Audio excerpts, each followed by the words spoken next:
One of the things that I love to get the perspective on, and that a lot of the people who are watching videos want to know is, from your perspective, if you had words of wisdom for somebody who is entering community management and they're watching YouTube videos trying to understand what it's going to be, what are some of the best highlights about being a community manager? What I have found and what I've heard is it's relatively flexible and relatively autonomous, right? I'm assuming when you first get hired, there are certain expectations, but when I talk to managers and I see their schedules, it's relatively flexible. There are meetings that you may have to go to at night, and those might be now via Zoom.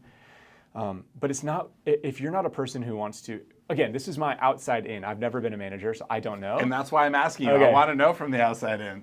From what it appears like is you have an ability to have a little more flexibility, right? So that might be beneficial for someone who may have kids at home, right? Like that's something that's hard. Like your kid's schedule is not the same as a normal 9-to-5 job, right? Like it's very hard to manage children, I know, and run your own business or work a job.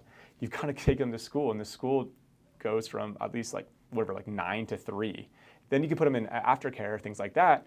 Or if you have a flexible work-life balance, potentially, you'll have the ability to go, all right, I can take a call on the road, or I'm just gonna like not answer that call, pick my kids up, bring them home, get them some lunch, whatever, or food or whatever, give them a snack, and then you can get to work on your emails, right?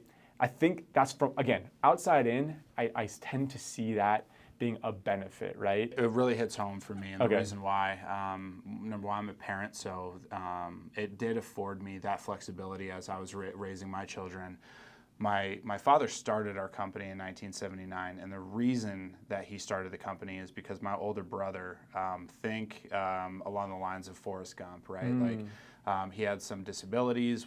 He had those braces on his feet that went over his knees when he was younger. Oh, wow. Lots of surgeries, and my father needed a job. He needed a career, but he also needed to be a parent. He needed to be a father.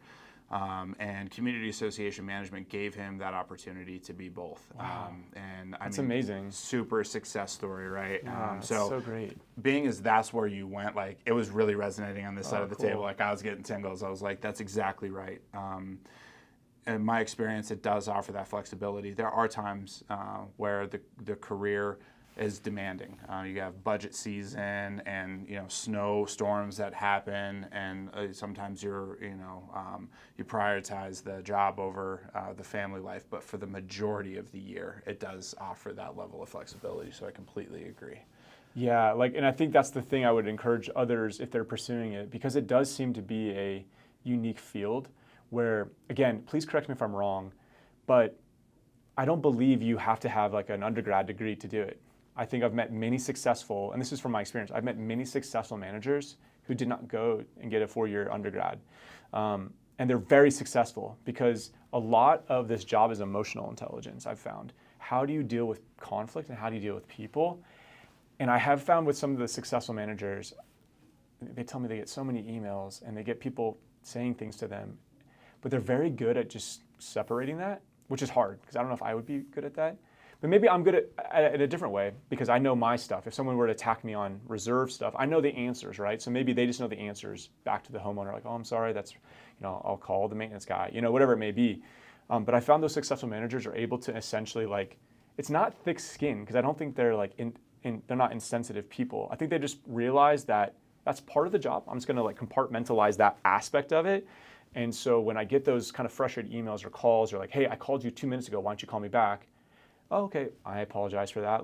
I'm calling you now. How can I help you? Sort of thing. They've been able to figure out how to not take stuff potentially personally because they understand where the homeowner's at. Does that make sense? I think that's great for anybody who is watching that wants to figure out what they're getting into and entering this career. You just nailed it.